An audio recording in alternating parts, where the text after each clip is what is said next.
Un grand érudit entend parler du Tao et se met aussitôt à le pratiquer. Un érudit moyen entend parler du Tao et en retient certaines choses et en oublie d'autres.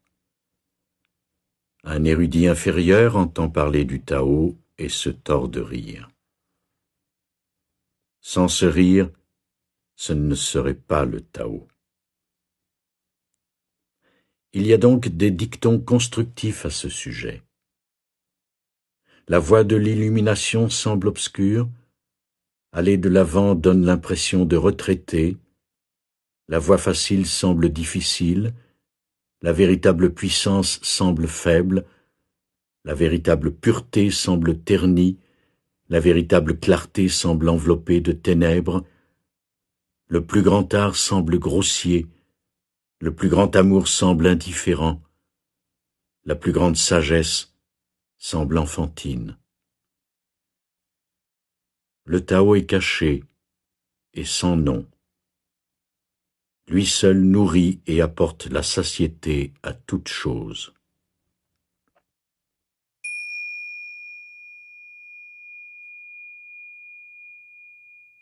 Vivre au-delà des apparences. En changeant votre façon de penser, afin qu'elle soit en harmonie avec le Tao, vous vous rendrez compte que ce que vous appeliez la réalité n'est qu'une forme extérieure, qu'une apparence.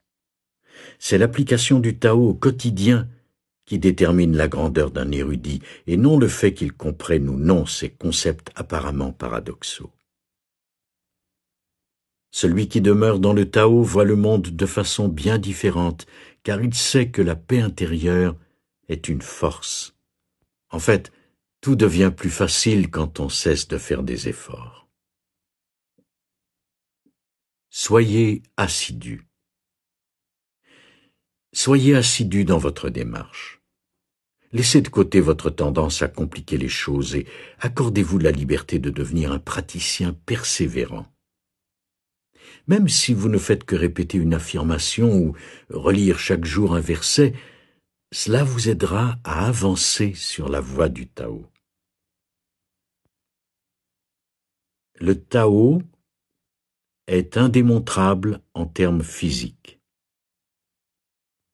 Débarrassez-vous de ce conditionnement qui vous fait exiger des preuves matérielles avant de tenir quelque chose pour vrai. Vous devez accepter le fait que le Tao est caché en permanence et ne peut être nommé. Mettez le Tao en pratique dès aujourd'hui.